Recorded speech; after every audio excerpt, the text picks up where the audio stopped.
I chose the title, The Tree of Knowledge of Good and Evil. Its connection to tithing. Jadi saya akan berbicara, before I continue my sermon, it's just an information for those who prefer to hear the message from your own language, or maybe for Roger and Nova, this is not their own language, but they prefer to hear in English language, of course, instead of hearing the message of Indonesian language. I think there are two things they can get the message. The first, we have prepared a translator in need. What it means by in need? In need means that whenever there are guests come here, then maybe some of our members can sit beside the guests and they can translate the message from Indonesian to English. And the second way you can get the message is the message is already translated or will be translated in English. So you can get at least most of the message or the main of the message you can get through these two ways. Jadi ada dua cara bisa mendapatkan pekabaran. Yang pertama adalah ada yang mendampingi. Kemudian yang kedua adalah ada language translator yang ada di screen, di-translate dari Indonesia ke bahasa Inggris. So I'd like to talk about the tree of knowledge of good and evil and its connection to the tithing. Pohon pengetahuan baik dan jahat dan kaitannya dengan kita memberi persepuluhan.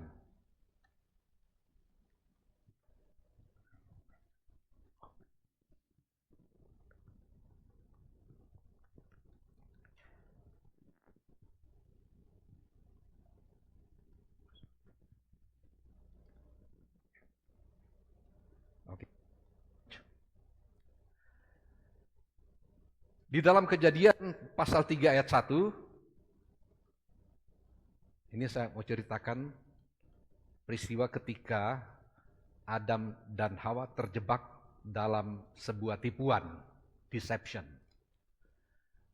And this is the first deception of Satan. First deception of Satan to our ancestor, Adam and Eve. Genesis 3 verse 1, and he said to the woman, has God indeed said, you shall not eat every tree of the garden? Ular itu berkata kepada perempuan, tentulah Allah berfirman, semua pohon dalam taman ini jangan kamu makan buahnya, bukan? Jadi dia coba putar itu kalimat. Dia coba putar itu firman Tuhan. Dia coba putar, dia bilang, bukankah semua pohon yang buahnya yang ada di dalam taman ini tidak boleh kamu makan buahnya, bukan?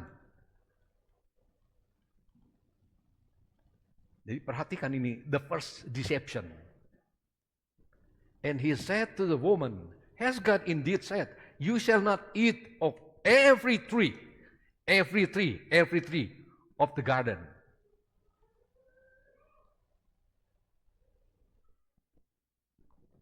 Saya akan nanti, I will discuss it about this text.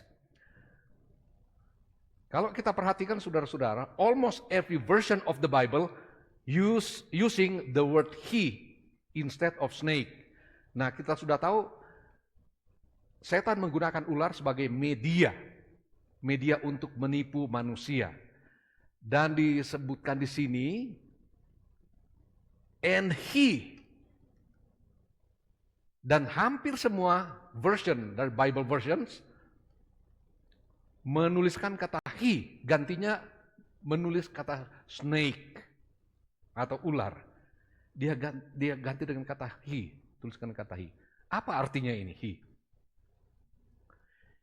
He is related to the fallen angel. Jadi he itu berkaitan dengan malaikat yang telah jatuh. Malaikat yang telah jatuh. Dan siapa dia itu? Kita mengenal, kebanyakan kita tahu bahwa dia itu adalah Lucifer. Lucifer. Apakah Lucifer ada dalam Alkitab? Kalau kita periksa dalam Indonesian version, tidak ada kata Lucifer. There is no Lucifer in English, in Indonesian version Bible. Coba perhatikan ini. Yesaya 14 ayat 12. Wah, engkau sudah jatuh dari langit, hai bintang timur. Hai bintang timur, putra fajar. How you have fallen from heaven, morning star, son of the dawn. Dia menggunakan kata bintang timur. Dia tidak menuliskan kata Lucifer. Lalu dari mana kita dapatkan kata Lucifer ini?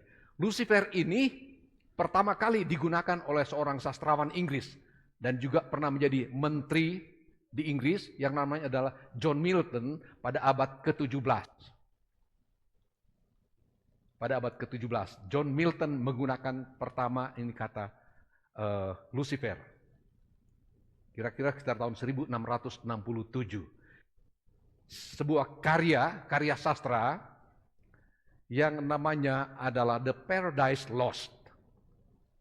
The Paradise Lost. Dalam buku The Paradise Lost itu, dia ceritakan di sana tentang kejatuhan manusia, the fall of man.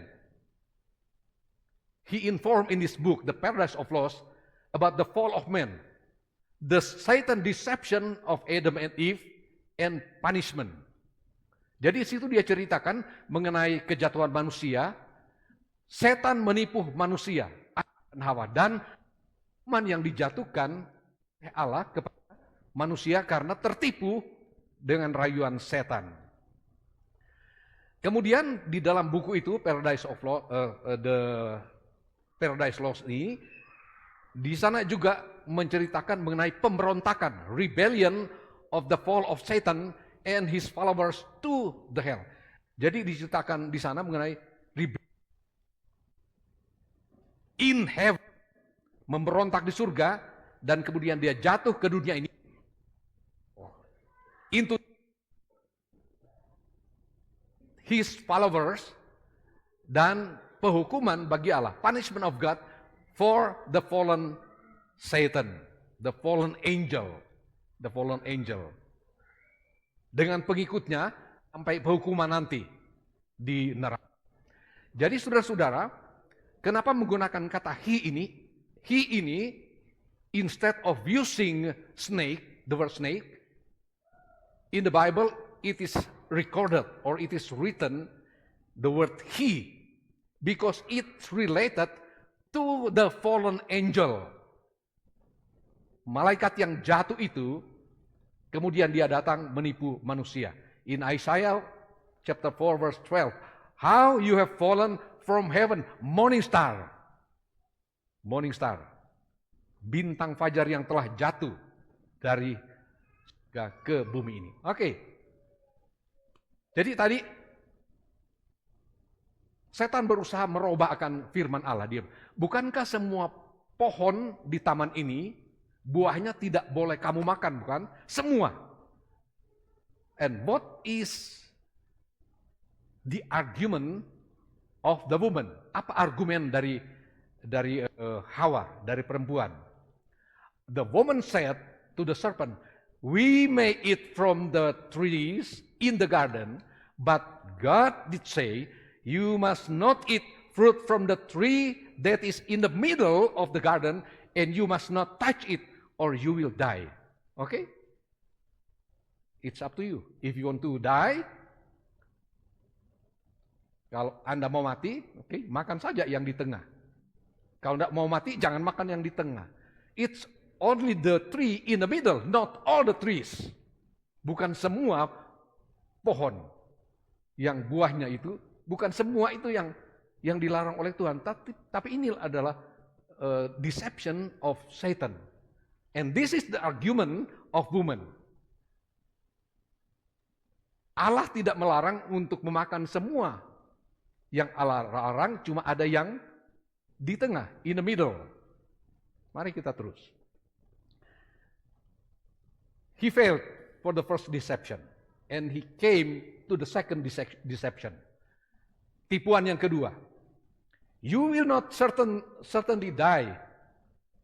Karena tadi kan perempuan ini atau Hawa katakan, kalau kami makan itu buah yang dilarang oleh Tuhan, kami akan mati. We will die if we eat the fruit which is in the middle of the garden. We will surely die. But this is the second deception. The second deception of Satan came. You will not certainly die. The serpent said to the woman, for God knows that when you eat from it, your eyes will be open and you will be like God, knowing good and evil. Justru kalau kamu makan, kamu akan menjadi seperti Allah. Tahu tentang baik dan yang jahat. This is interesting for me. This is very interesting for me. Sekali-kali kamu tidak akan mati. Allah mengetahui bahwa pada waktu kamu makannya, matamu akan terbuka dan kamu akan menjadi seperti Allah. Will be like God. Mengetahui akan baik dan jahat. Good and evil. Kita terus. Apakah argumen dari iblis itu betul? Kamu tidak akan mati, tapi kamu akan menjadi serupa dengan Allah, seperti Allah. Kelihatan seperti benar ya. Let's go to the 22nd verse of Genesis verse 3. Then the Lord God said, behold, the man has become like one of us to know good and evil. Kayaknya setan betul juga kan dibilang. Be careful, this is a deception. Allah katakannya betul, dia jadi seperti kita mengetahui tentang yang baik dan yang jahat. Tapi ada penjelasan yang sangat penting. Berfirmanlah Tuhan, sesungguhnya ya manusia itu telah menjadi seperti salah satu dari kita. Tahu tentang yang baik dan jahat. Knowing good and evil. Oke. Dalam bahasa Ibrani menggunakan kata da'at. Da'at ini menurut Young's Literal Translation dari kata Hebrew ini, kata da'at ini, the man was as one of us as to the knowledge of good and evil. Sepertinya mereka itu menjadi seperti salah satu dari kita, tapi ada perbedaannya. What is the difference? Apa perbedaan antara Allah dan manusia yang memakan akan buah itu? Oke. This is the difference. God doing good and not evil. Ini jelas kan?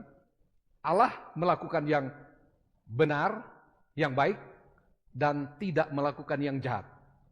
What about man? Man knowing good but doing evil. Ini luar biasa ini.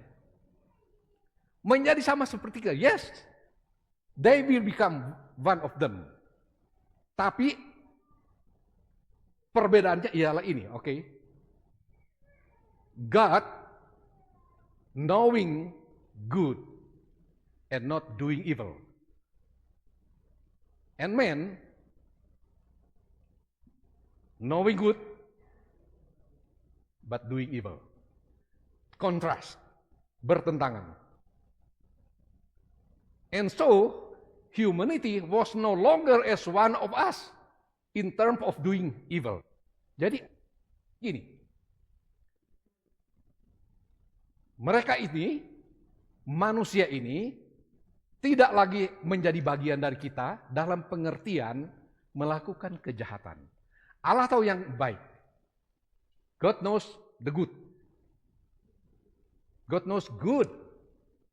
God knows evil. But God does not do evil. It is clear.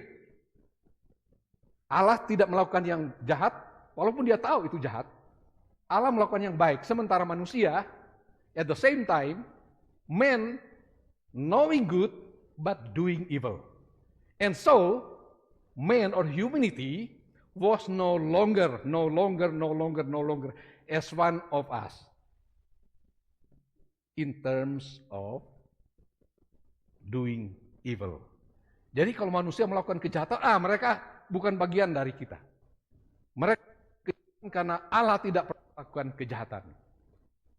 Sekarang pertanyaan, mengapa Adam dan Hawa harus mati hanya karena makan buah itu? Adam and Eve have to die just because they ate the fruit. Why?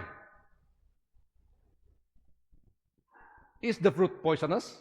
Apakah buah itu beracun? Jika buah itu beracun, if it was poisonous, then why did God, the Creator, put the tree in the garden? Kalau itu beracun, kenapa Tuhan tempatkan seandainya itu beracun? Mengapa Allah taruh di situ? Oke, mari kita lanjut. This is the comment of Ellen G. White in the Book of Education, page 25. There was nothing poisonous in the fruit itself. This is clear. Dalam buah yang itu tidak ada buah yang beracun yang diciptakan Allah. And the sin was not merely in yielding the appetite. Jadi bukan semata-mata menyerah pada selera itu. Bukan itu masalahnya. Buah itu juga tidak beracun. Tidak sama sekali. Masa buah itu beracun? Jadi kalau buah itu beracun, let's see another statement. If the fruit had become poisonous, they would have died immediately. Jadi jika buah itu beracun, maka pasti mereka makan langsung mati. Nah, hitung lama-lama. Pasti mereka akan mati. In fact, they did not die at the time. Ya kan, waktu Adam dan Hawa makan, mereka tidak mati, tidak langsung mati. Bahkan Adam was still alive when he begat Seth at the age of 800. Oh, luar biasa ini. Dia masih hidup sampai umur 800 tahun ketika Seth itu dilahirkan. Dan bahkan Adam meninggal pada umur 930 tahun. Kejadian 3 ayat 4 sampai 5. Jadi apa yang disebutkan oleh setan tidak dibuktikan waktu itu. Yang buktinya adalah Adam was still alive when he begat son at the age of, and even Adam died at the age of 930. Masih hidup. Coba saja kita dikasih minum. If someone give us poison, and I drink right now, I don't need to wait until 3 or 4 hours. As soon as I drink the poisonous liquid, just in few minutes, I will fall down and die. But if, or at least Adam was still alive when he begat Seth at the age of 800. Oke, mari kita lihat. If so, what is the purpose of putting the tree? Apa maksud menempatkan akan pohon itu di tengah taman? Let's go to the comments of Ellen G. White in Counsels on Stewardship, page 65. In the garden, he caused to grow every tree that was pleasant to the eye of good for food. But among them, he makes one reserve. Of all else, Adam and Eve might freely eat, but of this one tree, God said, thou shalt not eat of it. Here was the test. Again, here was the test, said Ellen G. White. Here was the test. The test of what? Ujian tentang apa ini?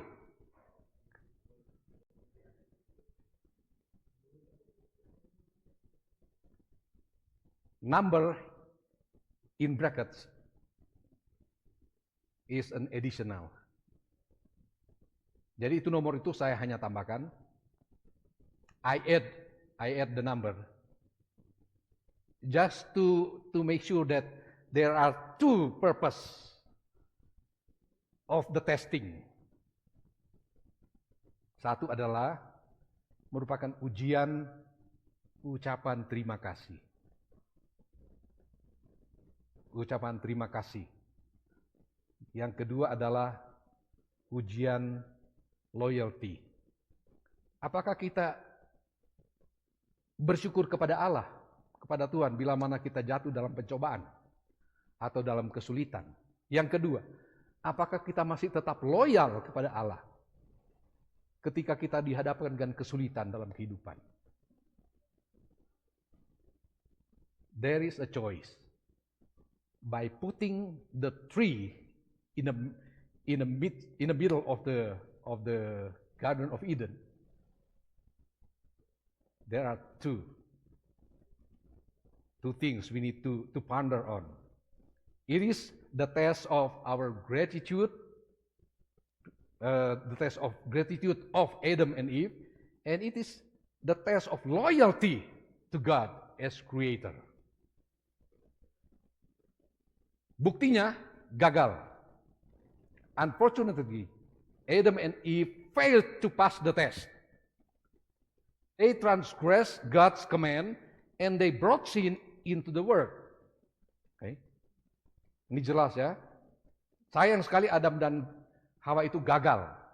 Gagal melewati akan tes. Mereka melanggar akan perintah Allah dan mereka membawa akan dosa ke dalam dunia ini. The same principle of this can be seen in tithing system. The tree of knowledge of good and evil is no longer there for the purpose of testing of their gratitude and loyalty. Jadi pohon itu tidak ada lagi kan?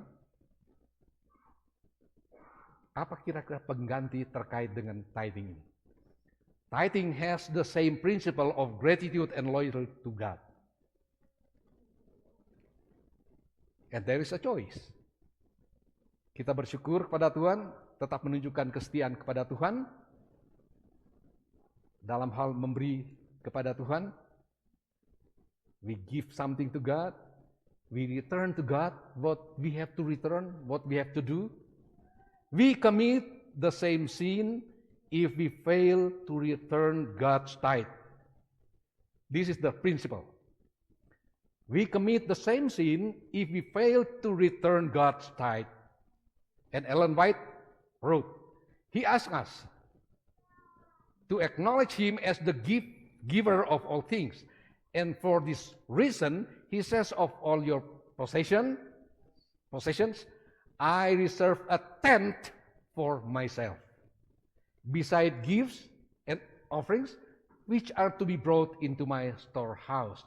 Jadi di samping ini persembahan atau pemberian-pemberian yang lain, maka tenth, 1/10, tenth of our possession, our salary, our income should be returned to him. Should be returned to him. Beside offerings, beside another gifts. Mari kita renungkan akan hal ini. When we give the tithe to God, we have not given him anything. Nah, ini penting. Ketika kita memberikan persepuluhan kepada Allah, kita belum memberikan apa-apa kepada Tuhan. Kita baru kembalikan. We have just returned the 10% of our income to God. We have not given Him anything. We've just returned His own. Free will offering is something worthy. This is also a test of our gratitude and love, gratitude and loyalty to God. Apostle Paul says in 2 Corinthians 9, verse 7, each one must give as he has decided in his heart, not reluctantly or under compulsion, for God loves a cheerful giver. The text is taken from English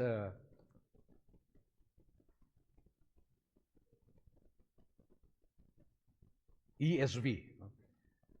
In Indonesian, hendaklah masing-masing memberikan menurut kerelaan hatinya, jangan dengan sedih hati atau karena paksaan, sebab Allah mengasihi orang yang memberi dengan sukacita.